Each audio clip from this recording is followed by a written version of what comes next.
Diets and workouts, you've done the work, so why can't you get to your goal weight? That's because up to 70% of your weight is predetermined by your genetics. So while you've been told that it's all about your willpower, you're actually fighting your biology. Don't do it alone. Found's Doctor Design program uses medication as part of a treatment plan that targets your body's unique biological needs, so that your body works with you and not against you. Take the quiz at joinfound.com to see if Found's weight loss program is right for you. JamesAllen.com is the online destination to easily design a customized engagement ring and save up to 50% compared to traditional stores. You pick a diamond, whether it's lab-created or earth-created. James Allen has over 200,000 conflict-free stones. Then you pick your ring setting and metal. And if you need some help, they have real-time diamond consultations available, where an expert can walk you through it all. Get 25% off your order at JamesAllen.com code podcast. That's JamesAllen.com code podcast.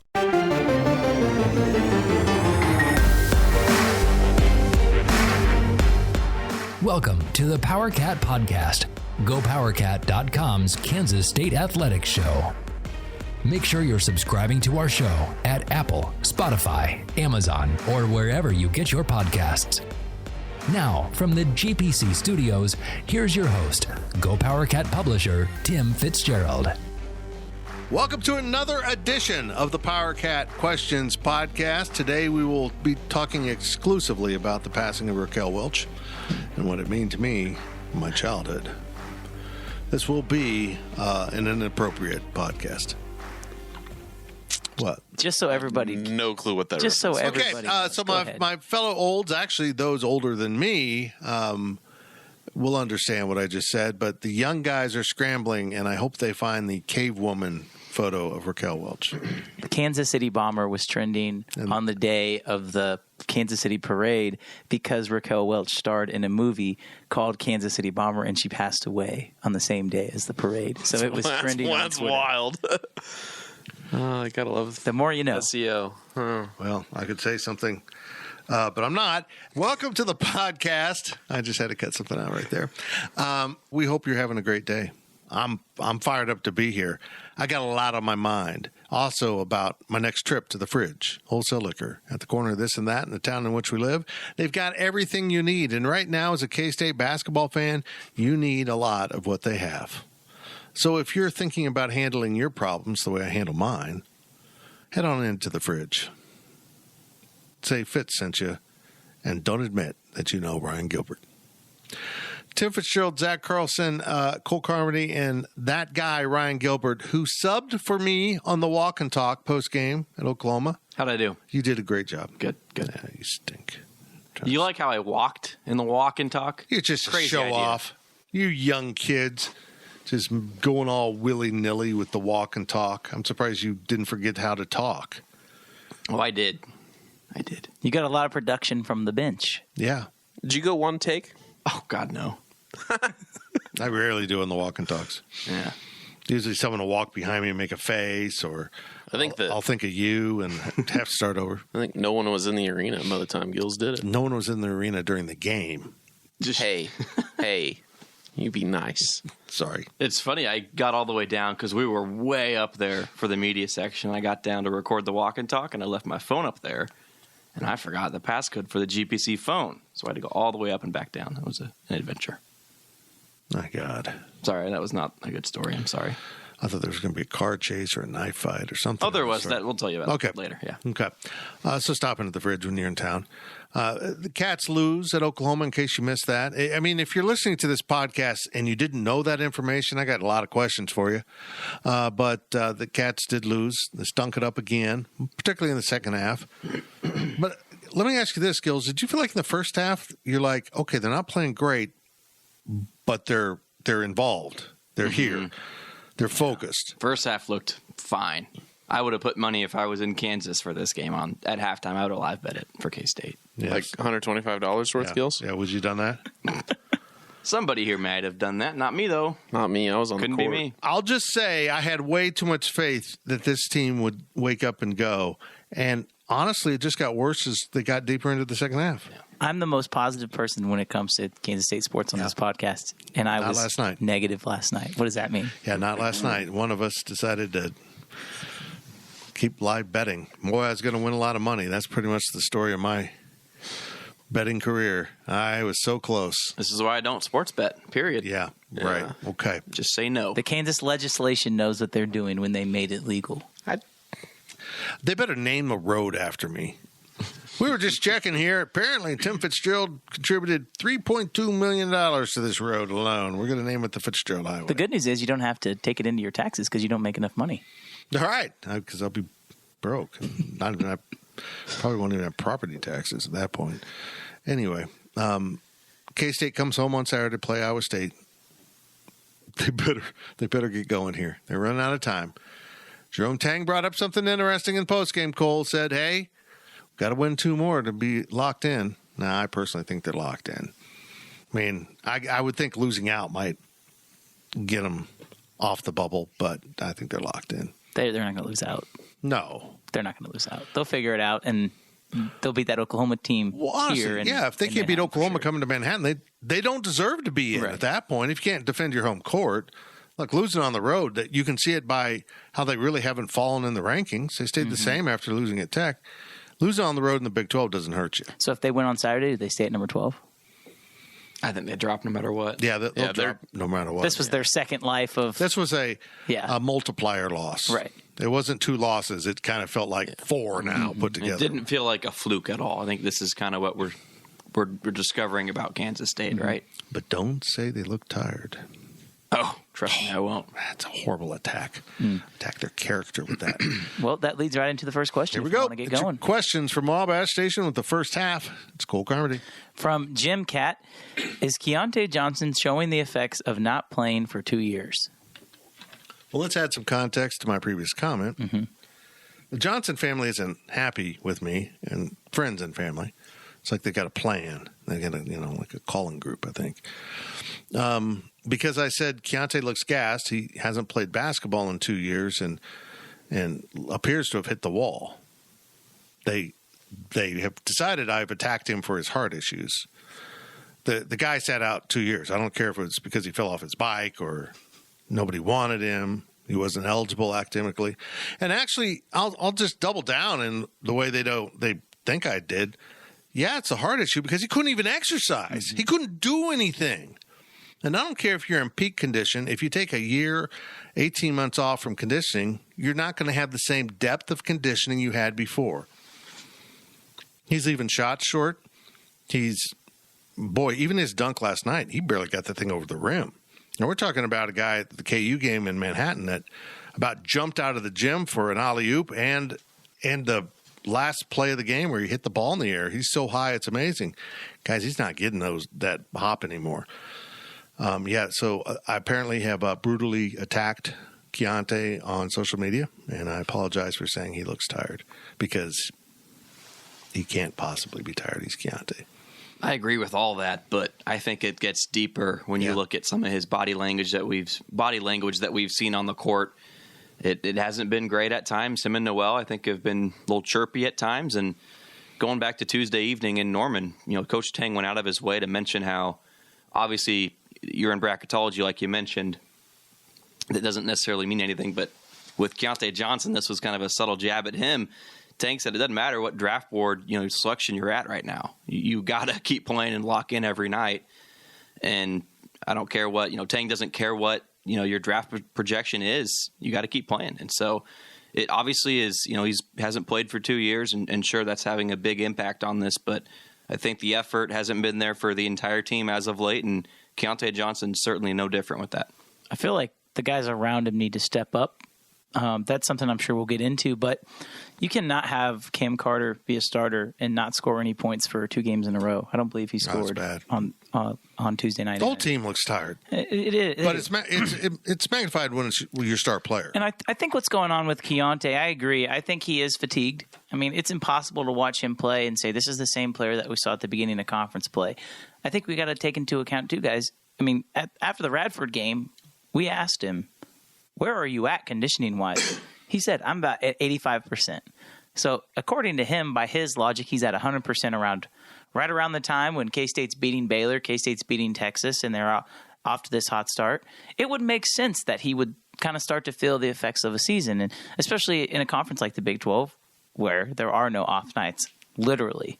I think combined with the fact that Tang pushed his guys really hard, and he admitted that after the loss against Texas and before TCU. I mean, he said, this is not a normal week of practice. We were pushing them really hard, and so maybe that had something to do with it, right? Maybe the lingering effects of that. So I think it's time to do the opposite. Yeah. Zach, I think Wednesday's their day off of the week. They have to take one day off, and it's always Wednesday during a Saturday, Tuesday swing. I think they need as much Thursday off as possible, and Friday should basically be a shooting day with walk through the game plan. You already played Iowa State, unless things have changed dramatically in how you're approaching it. These guys need to recharge more than anything. At this point in the season, why are you running them? Why are you guys going hard in practice? You should be walking through offenses. Yep. You should be practicing free throws, maybe. Yep. Maybe practicing three-pointers a little bit. Ball. Go shoot. Go shoot. On the other end of that spectrum, though, the intensity, the effort has not been there. And when you're going light in practice, maybe that can translate to your game on the court. I agree 100%, guys, that these guys are gassed and you need to slow it down in practice. But how you practice is how you play, right? So I agree with what you're saying, but at the same time, maybe there's a reason why K-State's not locked in these games. Maybe practices are kind of going to dictate how they play on the court. Who knows? Maybe they need to go out to eat more as a team and go bowling and watch movies, too. Oh, I want to do all that. Marquise Noel said that last night during the press conference. And he learned that from Bruce Weber. I think he learned it from Bruce. So I wonder if there's just a cultural difference, I guess, between what's going on right now. I want to insert this observation. We've got a bunch of guys on this team who this is their first year Big 12 basketball. And Keontae played in the Southeastern Conference. That's one of the higher levels. I mean, so did Desi at one point. But the Southeastern Conference doesn't have the night in, night out flogging you get in this conference. And it's not just competitive games. They're physical games. The refs let the teams play. And for every fan who says they called too many fouls, they got to let them play, that's the result. It was ugly at times. And honestly, it played in the favor of Oklahoma because K-State's not being physical right now. I just think they've hit the wall mentally and physically. They're not accustomed to this in any way. And to come back at me and say, well, everyone's tired this time of year. Well, you mean except the teams playing K-State because they're winning?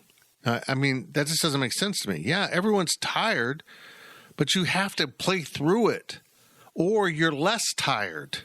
There isn't just one level of tired. This team looks smoked. They look gone. And that tells me it's also mental.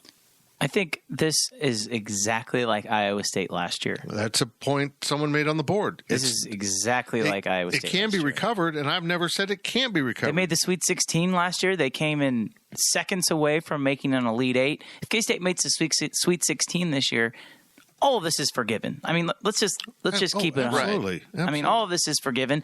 If you're going to go through a downtime, I know that there's some data out there that suggests you have to have a winning February in order to have a winning March, and our own Ryan Wallace is going to look at that at some point on the website. But I mean, this just feels like this is rock bottom, and you'd rather be hitting rock bottom right now than a week from now, than 2 weeks from now. If they can figure out how to bounce back, they're going to be fine. They have the talent to do it. But, this specifically asks about Keontae. I think it's about the team as a whole, just still trying to figure it out. Ryan, you always talked about it. What happens when adversity strikes? Adversity is more than just losing one game. It's what they're going through now. This is the real test. How do they respond from this? I'm more interested to see how they respond from this than I have been the entire season. I agree. I just think Saturday's huge. For a couple reasons. First of all, did you make any progress in looking rejuvenated? Does the home court provide that? The home crowd? And is Iowa State going to play like typical road Iowa State? Which is honestly the way K-State's been playing. If Iowa State comes in as a bad road team and wins, it's going to continue to magnify my concerns with this team that they're just kind of broken right now. And, you're right. They can get fixed. And if you're mentally tired, I think that goes away as soon as the ball goes up for the NCAA tournament. I mean, your adrenaline kicks in. It's the tournament. So at some point, and maybe it would be in Kansas City, their adrenaline will kick in and they'll start playing better basketball. But physically, if you can't go at what the level you need to, again, this isn't a deep team. They played last night without Gasson, who got sick apparently was sick. They thought he could go and he couldn't. You know, someone asked me about Gasson and his ability to play and what's he mean. If anything, he's one more body. Yeah. Now, guys that were there, why didn't Tyke Green see the – I don't understand. Mm-hmm. Good question. I would have thrown Tyke out on the court to see if his energy would have provided any help to the team in the second half. And again, I'm not in practice. I don't know what's going on with Tyke. Maybe he had a lousy week of practice. But he played in the first half briefly, but he played. He made a difference against TCU, a huge difference. In fact, I'm not sure without what Tyke did down the stretch, they do win that game. He just kind of gave the spark that set everything else off with rebounding and defense. And they needed rebounding and defense. Fitz, you mentioned the Iowa State game coming up. It's going to take more than just one win for me to be convinced this team is back, because K-State won against TCU, like you mentioned, with Tyke Green playing well. I kind of thought that was the game. Okay, they're back on the winning side of things, but now look what's happened, right? You got to stack wins for me to really be convinced, and also steal a win on the road in the Big 12, which is not easy to do, but one win over Iowa State's not going to do it for me. Very fair. Well, again, if you can't beat Oklahoma at home, you got issues. So I think you were talking those two games, I think, accomplish what he wants. But here's the reality of the Big 12. Because of Oklahoma State's emergence, and I'm setting aside what happened last night with Kansas, because apparently Bill Self has done Bill Self magic, and they're playing at an elite level again. It's incredible. It just is. Now that Oklahoma State's joined the party, a really good team, a team that in all likelihood will be in the NCAA tournament, is going to play on Wednesday in Kansas City. It's incredible. It's pretty amazing. It really is. Next question comes from Eric Schneid. Is there any player on this basketball team that is a true leader? Tang obviously has charisma and leadership, but I don't see any player who has the command/respect of his teammates that can lead out on the floor. There's nobody right now. I think Desi Sills is the first person that kind of sticks out to me. I like Desi as a leader too, but you can't be that guy if you're not starting. And that's not Desi's fault. I agree. He's just not That brings an interesting point. I don't mean to step on a question, but I mean, is it time to put Desi into the starting lineup? With the production you've seen from Cam, I just don't see how you can't. I mean, Cam Carter is. We can talk about the stars all we want, but Cam Carter is in a slump and a half. You'd be better off playing Tyke right now than you'd be playing Cam Carter. That's just the truth. I know Cam plays really good defense most of the time, and he might be their best on-ball defender. But I mean, the question talks about a leader. I think if you insert Desi Sills into the starting lineup, he already plays starter minutes, but that sends a message to the rest of the team. Ryan, you talk about it all the time. Tang has said he's not married to a starting lineup. It kind of seems like he is right now. Yep. There's two guys on that team that I think their play the last 2 weeks deserve to start, and that's Bebe and that is Desi Sills. If not just to send a message to the rest of the guys that your spot is not safe. Yeah. Even if they play the same amount of minutes. Right. I agree. I think that's – you talk about – Eric Schneid talks about a leader. That's leadership from the coaching staff saying, hey, these guys have worked hard in practice, in games, and they deserve a chance. I think – obviously, we're not at practice, but to answer this question, I think Desi can be that leader. Yeah, I would agree with that. I mean, if you're not married to this lineup, you might want to think about buying a ring because you've been in a relationship with this lineup for quite a while. And you had Gasson go out of the lineup for a while because of his injury. Maybe you move him back out. Bebe, when not asked to play 30 minutes a game, is really effective. Mm-hmm. Yeah, he truly is. And put him out there with his energy at the start. And then I feel like Gasson coming in later with his energy and his ability to defend at a higher level would be really beneficial. I'm all down. Let's shake this thing up. Naquan, I'm fine with moving him off until last night. He actually played pretty well. He's been better the last few games, I think. Yeah. Sure. Yeah. But, But yeah, either one of those what two. we saw against TCU was Naquan on the bench and Tyke out there playing the 4, which was interesting. Mm-hmm. Not something he normally does. And he did great with it. I'm ready to try anything. Even Ish. Like, Ish Masood's defense is bad, right? Right. For lack of a better term. But, right. I mean, at the very least, it would send a message to Naquan. Like, hey, get it together, man. You know what I mean? Yeah. And, something else that's bothering me about this team is, and it's getting exposed because the advanced scouting of the Big 12 is making sure that players have to do things that make them uncomfortable. And sadly, for a lot of these players, dribbling is a challenge. Yes. I have to put the ball on the floor. Oh, it just went off my foot out of bounds.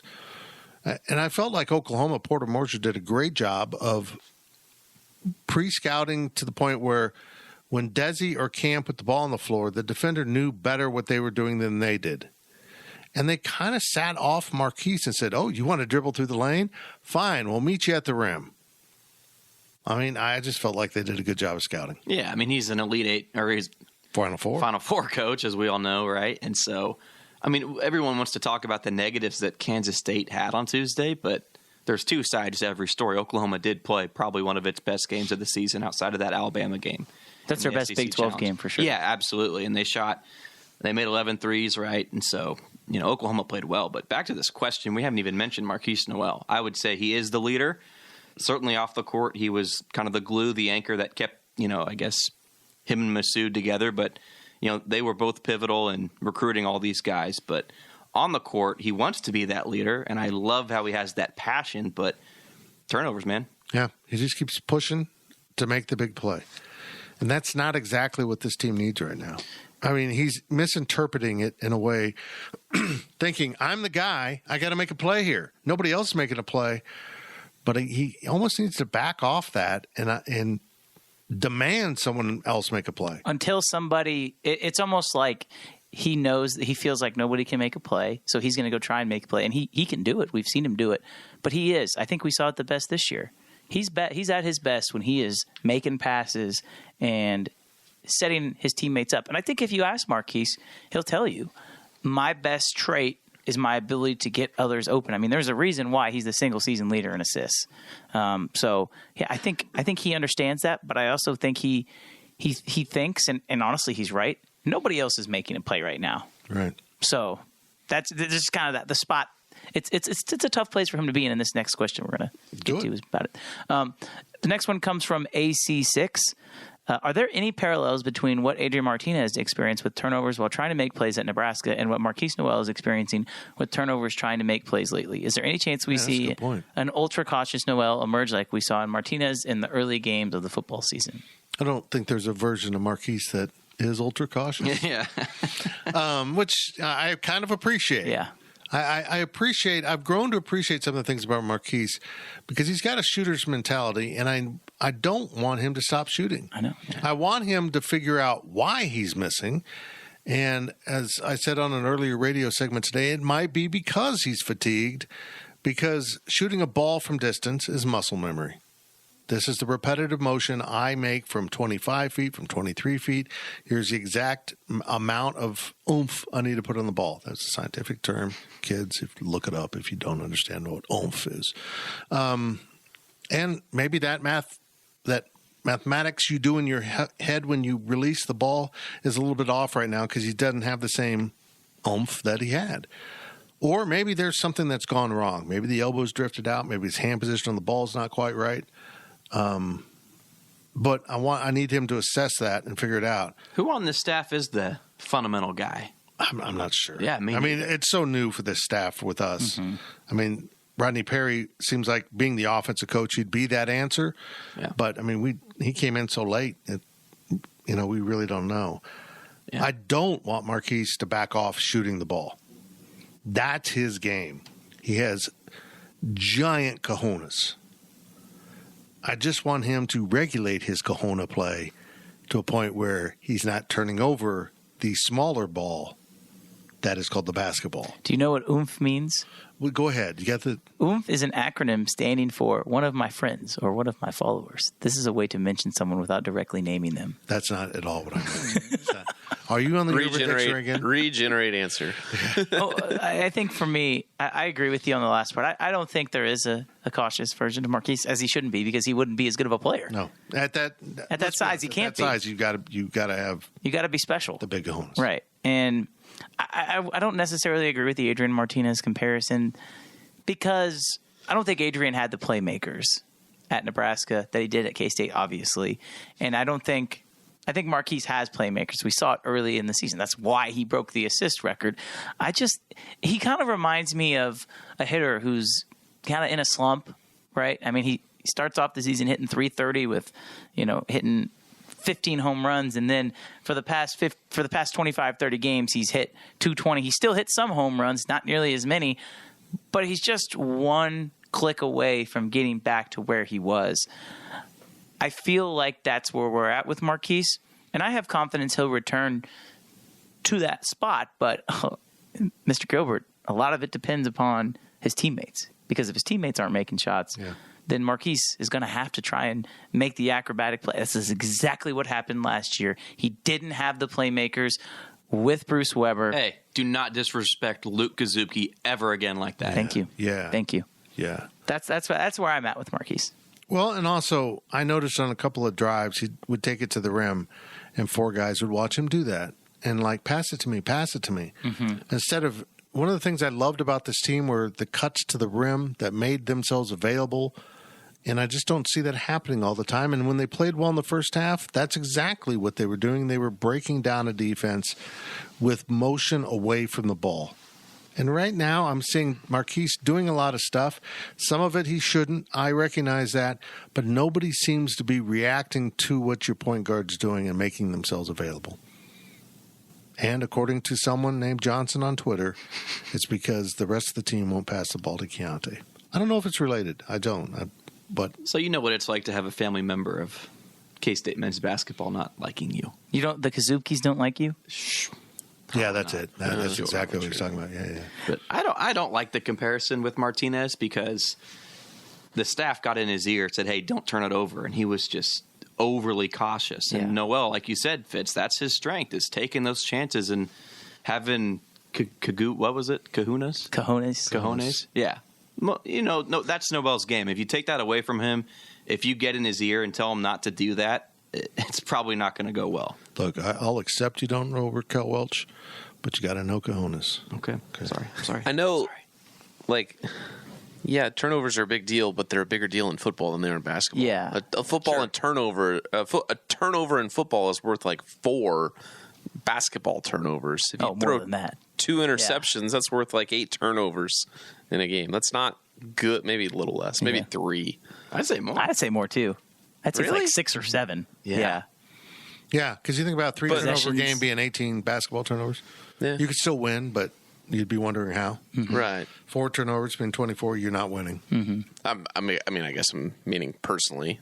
Marquise is not having 18 turnovers himself. That would be a bad on day. his own. You That would be a probably very bad day. need to stop doing For whatever a you're team, doing. yeah, I get that, but There's another record he could set if he wants to. Yeah, I agree with y'all.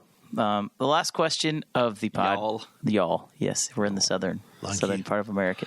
Like Cephas. Thank you. The last question of the first half comes from Cliff Clavin 754. Clavin. What You've did I said say? it before. Calvin. Cliff. Sorry. Again. Cliff Clavin. Sorry, Cliff. You're fired. Okay, you were required to watch 3 seasons of Cheers. Okay. Do I have to watch it with him? No, you don't watch TV. Okay. You're right. What are the odds Jerome Tang's squad isn't going to have to play on Wednesday night in Kansas City? As he says, this season is crashing down. Coin flip? I don't know. You know what? Let me look at this. Let me look at the standings better. Let me examine So them. TCU and Iowa State are playing, I think, as we speak, or at 8, one of the two. NCAA men standings. Let me say this before I even look at the standings. I feel confident if K-State beats Iowa State and plays well against Baylor, they don't even have to win. If they play well against Baylor and we feel like they're back, that's not going to happen because it's the 7, 8, and 9 it's the 8, 9, 10, and the 7th seed play on Wednesday night too. Yeah. So basically, you just have to be better than TCU because they're 6-6. Yeah. TCU's going to keep losing. I know Yeah. Miles and Lampkin are out as we speak tonight, but once those guys get back, dude, you don't want to play them. Oh, they're absolutely. If they're the team that plays on Wednesday, they might rip through the bracket and win the damn thing. If they get those dudes back for the tournament, and you know what? If you're TCU, why not? What we saw from Lampkin, just rest him. I mean, they're in the turn. Well, they're 17-8. They might They'll need to get win in a the few more tournament. games. But look, if they're going to get in the tournament at 17-8, K-State at 19-7. I mean, that probably doesn't need to win 2. But look, I don't think K-State's there. You lose Saturday with Iowa State at home, that's a worry. That's it. I mean, that's for me. That's the line. They're you in lose the at home. driver's seat to be the 7 seed. If They go. Yeah, they keep playing this way. They Iowa State can be that team too. Let's not forget that. Yeah. You're right. If you were to seed it today, if no more games were played after this, even including tonight, K-State would be a 5 seed, which is kind of surprising to me, but they would be the 5 based on tiebreakers. So really, if you beat Oklahoma State, that's probably your biggest threat right now, because you should beat TCU on tiebreaker, and then I guess they split. I don't know. Oklahoma State doesn't exactly have an easy schedule down the stretch, No. either, by the way. No. So Oklahoma State doesn't have an easy they could very well be that team. schedule, and if K-State can beat Oklahoma State, I don't think they need to worry about West Virginia at all. I think that's what it comes down to, is just one of those teams, and it's probably Oklahoma State. So they got to get to, 9 conference wins to not be that 7 seed? You'd hope. Probably. You'd hope. I think 9 wins probably gets you off that 7 line and into this. So is that into Friday 500 in or Thursday. conference? Yeah, be 9-9. Yeah. And because what are they, 7-6 right now? Yeah. Yeah. 2 more games is doable, and that should propel them. So we feel pretty good that they won't be that 7 seed then, is what we're saying. Yeah, with 3 home games coming up, you would hope K-State wins 2 based off of what we've seen this season. They've only got 1 loss at home, correct? Mm-hmm. Texas. Yeah. So, yeah. And then they can get maybe 1 against Oklahoma State or West Virginia as well. Yeah. So I think so. I'm with y'all. Current Y'all. bracket, though, would be Iowa State in the 4-5 game. Wow. 11:30 a.m. for you, Fitz. Oh, yeah, it's a beautiful thing. The day bracket. Get your day started early, finish it late. Tim Fitzgerald at the Big 12 tournament. That's it for the first half of the Power Cat Questions podcast. Kansas City, I'm coming for you in a couple weeks. That's all I got to say. Is it a couple weeks? It's 3 weeks? What is it? It's way down. It's in the future. I'll be there. I think. I hope. I'm back for the second half of this. Who knows? GoPowerCat.com's PowerCat podcast continues after this short break.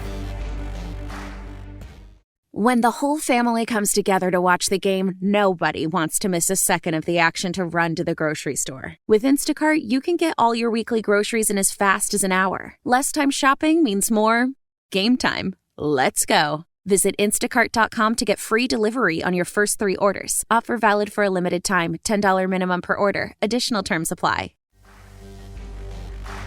Welcome back to the Power Cat Podcast. Now, let's return to the GPC studios. Welcome back to this Power Cat Questions podcast, the Kansas City Chiefs are Super Bowl champions edition. Ryan Gilbert, how you doing today? Huh? These Steelers doing fine out there? Wow, I've never gotten that joke. Good. I watched the parade today. I would like to say this. Parades are boring. I'm going to take that stand. I will die on that hill. Parades are stupid. I already went to 2. I didn't need to go to this one.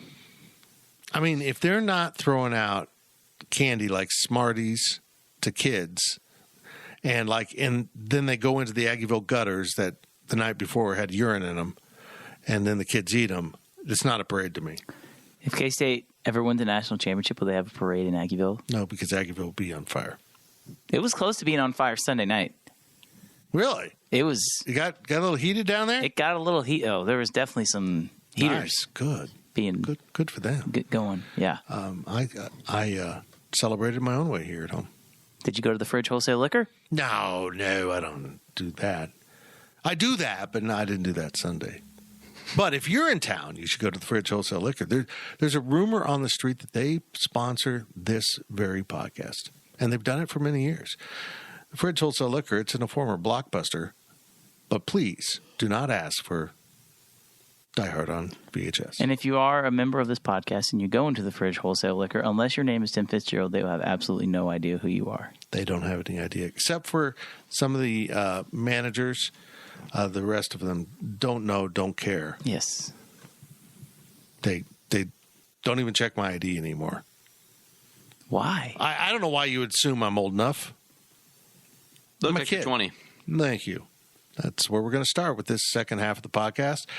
Ryan Gilbert, with that nice kindness, is now going to take over the questions from Wild West Station. From Jerome Yang, will Colin Klein stay at offensive coordinator until Chris Kleiman retires? I like this theory here. No, but yeah, I'm down for it. He'll be a head coach. He'll leave to be a head coach. Right. And he's not leaving for another offensive coordinator job. I mean, I think we saw that. If he's not going to go to Notre Dame, the only other place I could see him going is like Clemson. But supposedly Alabama was interested in him in this offseason as well. So, I mean, maybe if they have another really good year, Alabama or Clemson comes calling, they just offer him money he can't turn down. But I can't see him going anywhere else to be OC. When you turn down a job like that, you get fewer calls. I mean, it kind of weeds it out.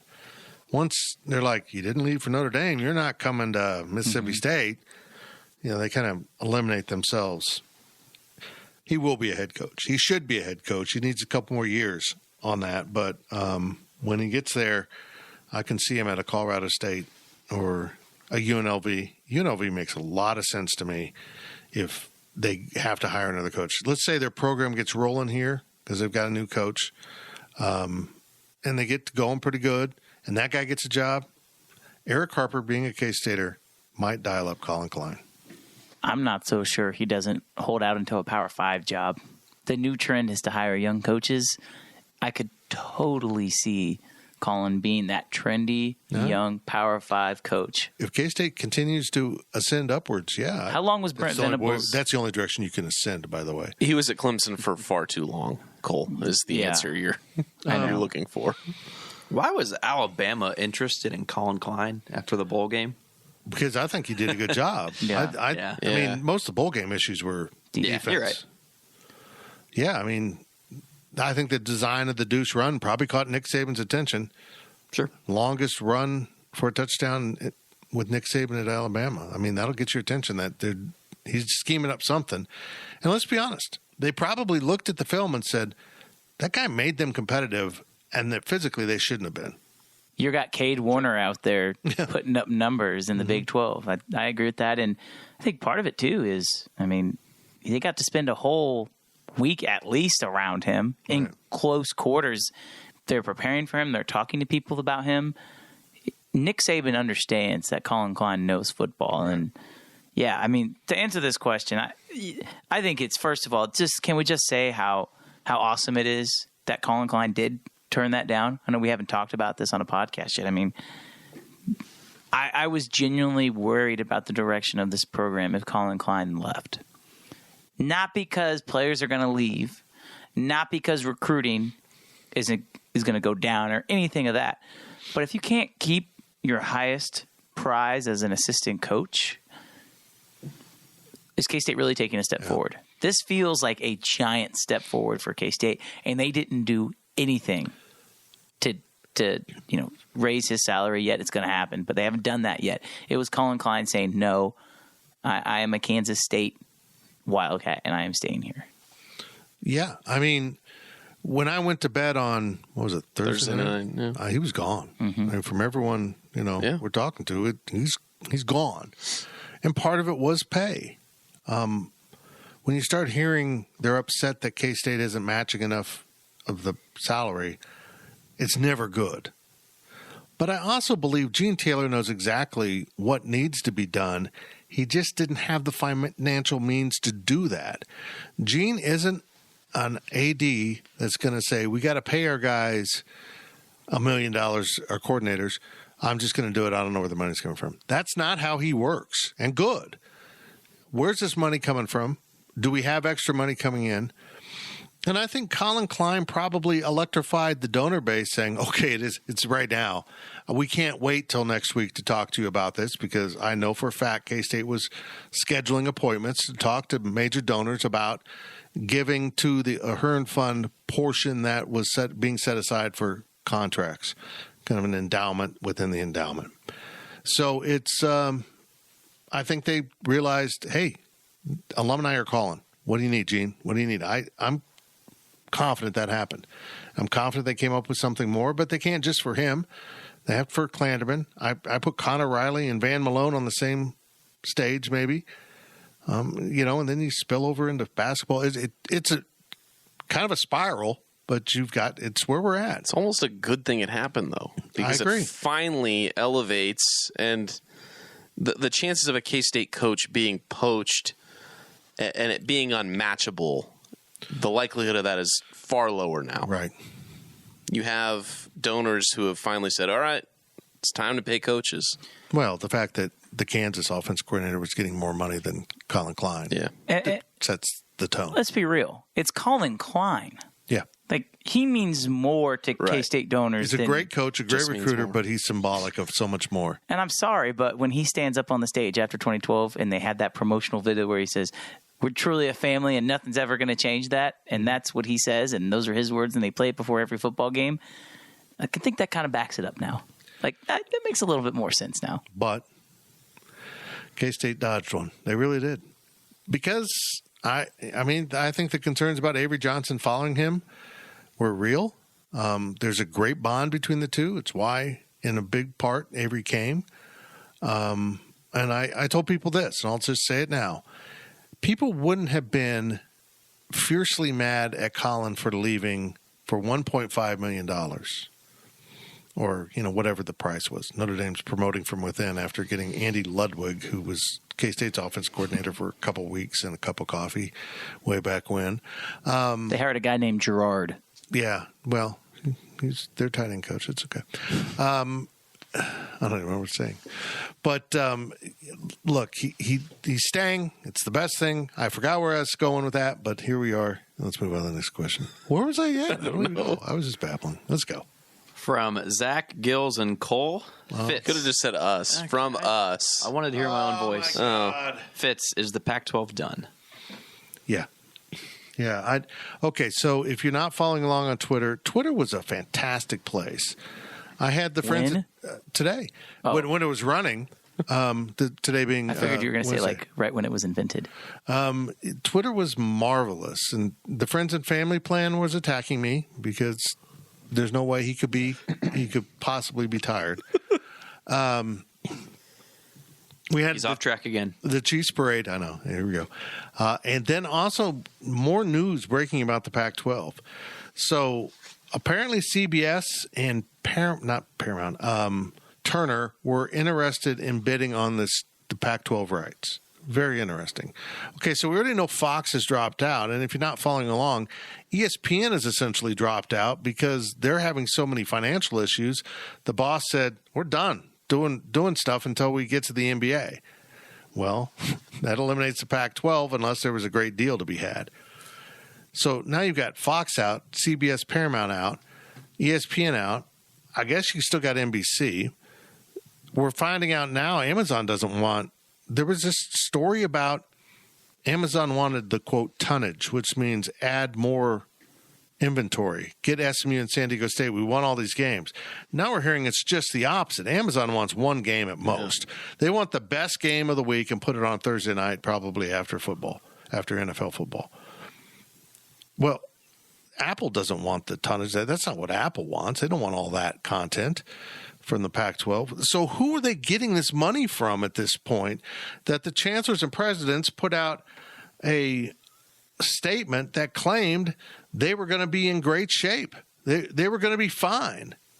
The future was bright. But they have there's no contract there to keep them together. There's nothing out there. I mean, people are now making jokes about Pac-12 football on Tubi or Pluto. I mean, I don't know what they're going to do. Buying time on the CW. Man, no doubt. You know that guy that you interacted with on Twitter? He deleted his account. I know. It was funny. I called him out for being a troll because he had 3 followers and he deleted his account. 3 followers? Wow. It's more than I have. Could work in a couple days. I may not have played college basketball, but I can dunk. Boom. If you didn't play sports, Fitz, you have no right to talk about it. Exactly, said the person on the other end that never played sports. So what is the Pac-12 trying to accomplish? They said, and this is great stuff from Dennis Dodd, our colleague with CBS Sports, said they went into the negotiations with these rights holders, negotiators, entities, wanting $50 million per school at a 10 conference league, a 10 team conference. Team conference, yeah. They wanted $500 million a year for and they got laughed at. And it was apparently they had an opportunity to come in at around 30, but it was slightly less than the Big 12, so they passed on it. Dennis said they're now looking at as low as $21 million per school. And K-State and everyone else will be around 32. Plus, let's be honest, what else kicks in there is, folks, the rights were never at 50. The idea is you put so many teams in the NCAA tournament and postseason football, the overall revenue is at $50 million per school. And again, it looks like the Big 12 is moving into basketball even heavier because there is value there. And I had a daily delivery about that. But I think the Pac-12 is done. The presidents and chancellors have no clue or they're in total denial. And in fact, some of them continue to be condescending about the Big 12, which I am fascinated by, and just vindictive enough to say, invite Arizona and Arizona State, which have been pretty clear that, particularly Arizona, we're in, and Arizona State seems to have come around now that this is all going on, and sit back and wait till someone kneels and kisses your ring. I'm so fed up with the Pac-12, I don't give a rat's ass if they ever play college sports again, particularly Utah. These people act like they're Ohio State or Michigan, and they belong in the Big Ten, and they can't possibly be in the Big 12. Okay, that's fine. That can be arranged. That's awesome. Well, we can handle the not being in the Big 12 thing. We'll take care of that. But now I'm hearing it from Washington. I'm hearing it. I don't know if Oregon's in that. Like, I don't want Washington and Oregon. I don't want schools that want to be somewhere else. Let's get Arizona State, and see who else wants in this conference. I think Colorado's made a move with Dion that makes sense. They want to be in. I think that might be it. Well, I have a perfect company that could fund the Pac-12. Who's that? Bally Sports. Yeah, that's working out really well. They're done, by the way. Well, they filed for reorganization. They're going to have to go bankrupt, yeah. Yeah, they did. They're going to file for bankruptcy, but reorganization not. Hey, at least you'll get to watch the Royals now.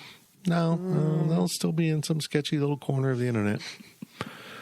So, yeah, the Pac-12 is done. Yeah. And I'm happy only because the Pac-12 has been total jerks through this whole thing. And it's their arrogance that's doing them in. 1 year ago, they could have handpicked 4 teams from the Big 12 Conference and invited them in, and they would not be in this situation right now, and the Big 12 would be dead.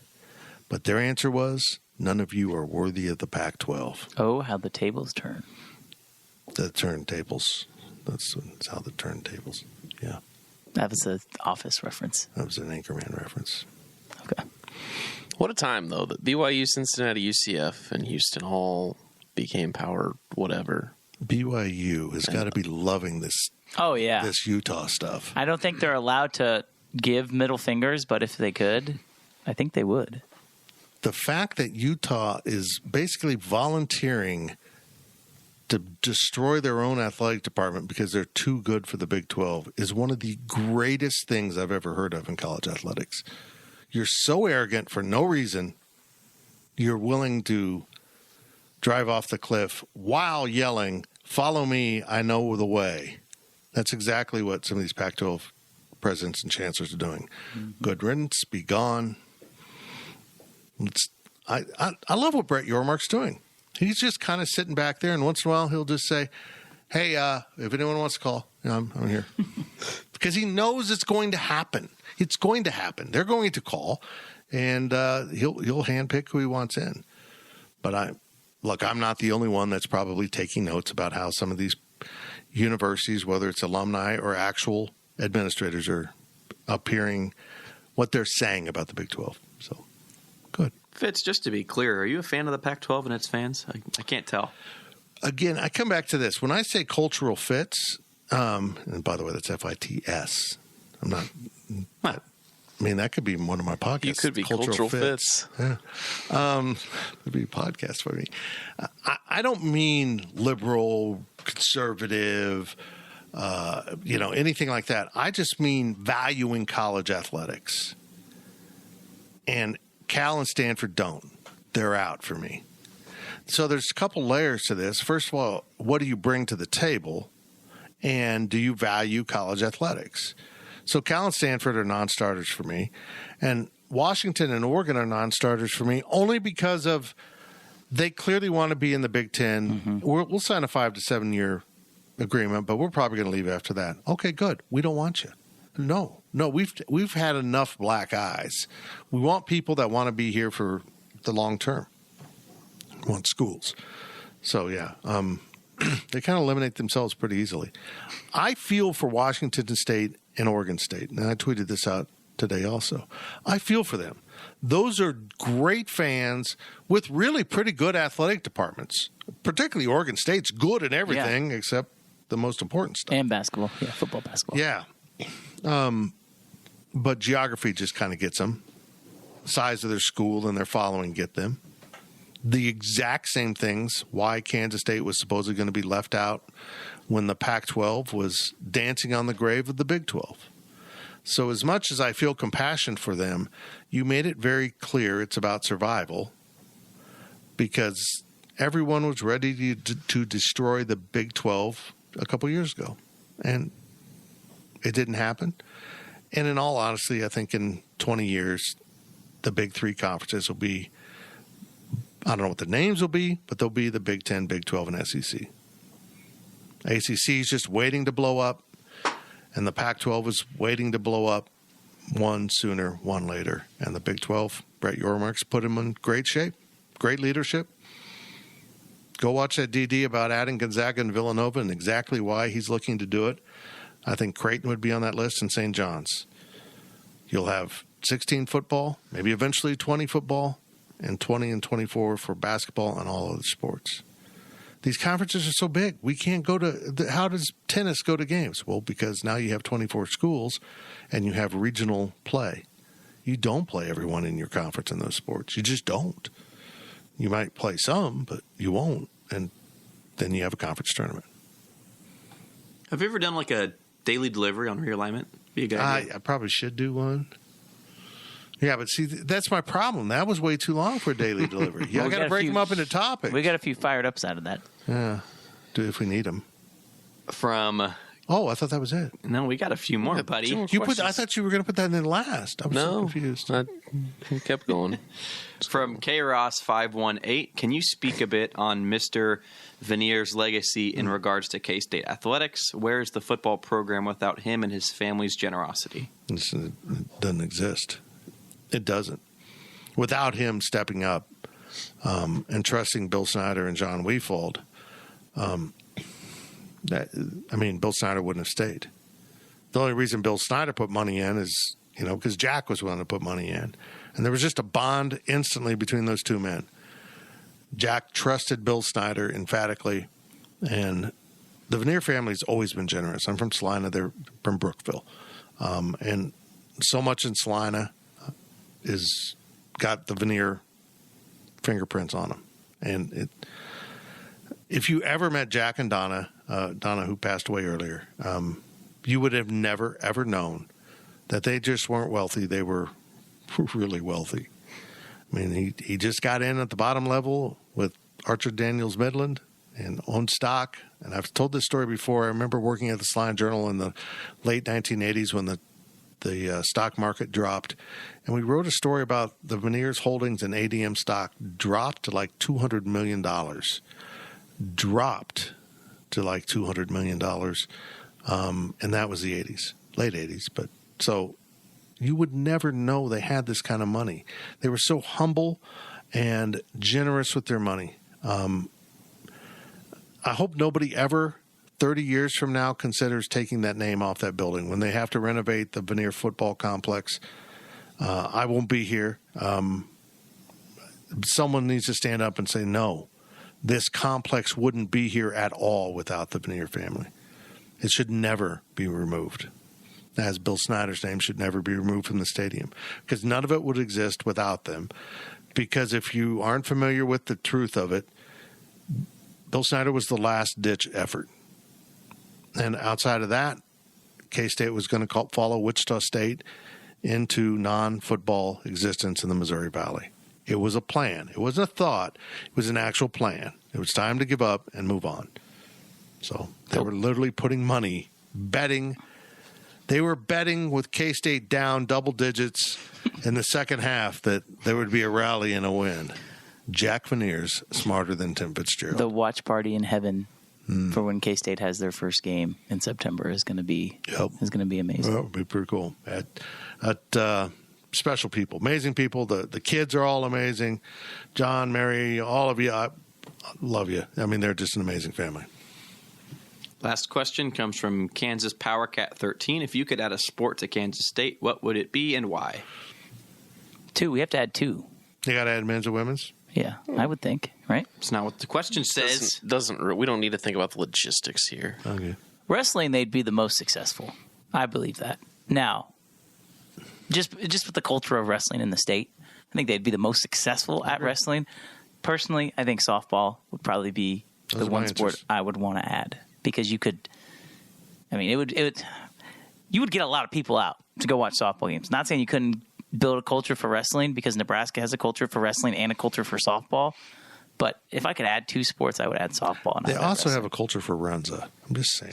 Oh, I love Runza. I know it's delicious, but it's not a Whataburger. So you would say softball and wrestling, Fitz? Yeah, I think they're... Which one would you rather add hypothetically first? Softball. Yeah. But that goes back to my thought that we're offering a sport that doesn't make sense to me, and I don't want to hear from that people, so I'll skip over it. Yes. Yeah, I would have softball at the women's side already. I don't know what you do for a facility, because you're filling up out here. I mean, maybe you build a decent field on the rec fields. You could definitely do that. That could be used by them. How about you do this? Here's my wild idea for K-State 20 years from now. Okay.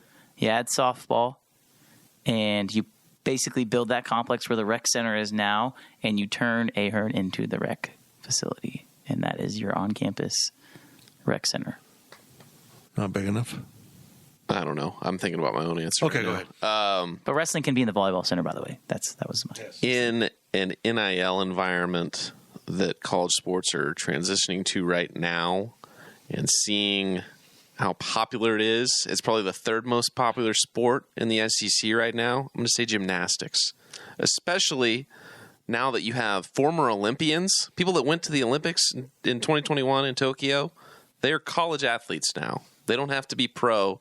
They can literally go and do college, do all these brand deals or whatever, make their money because they're allowed to now.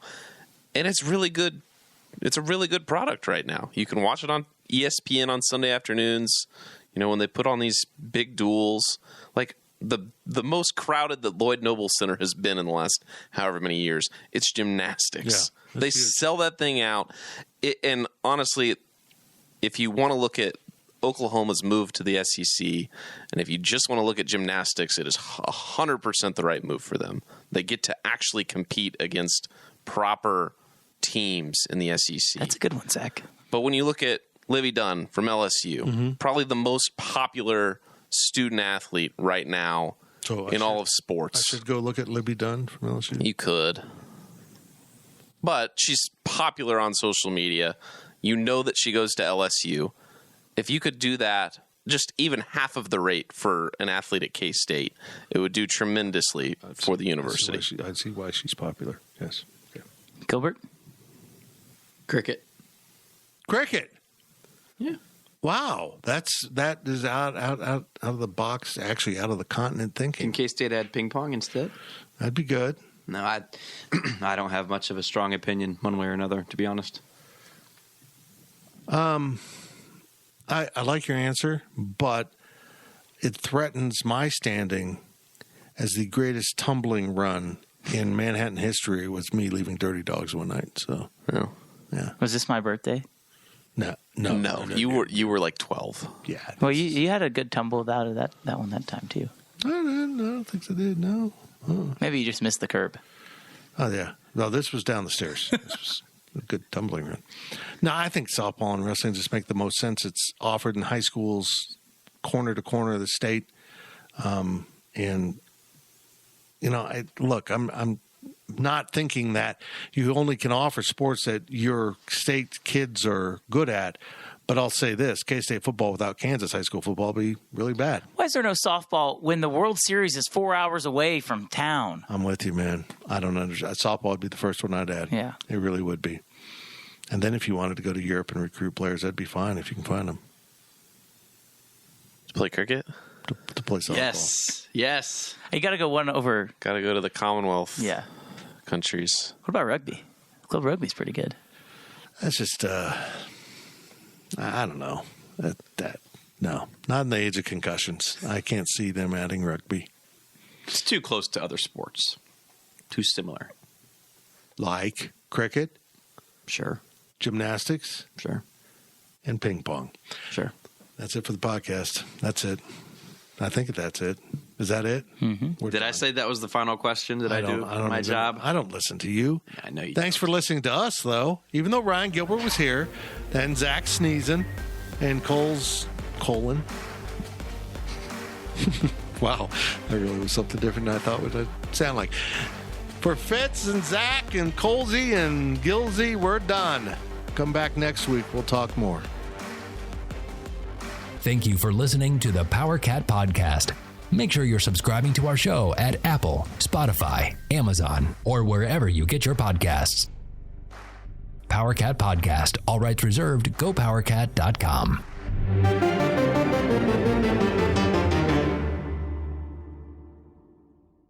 With Blue Link Plus, you can access your Hyundai Tucson Limited remotely. Doors unlocked, temperature set, lost car found.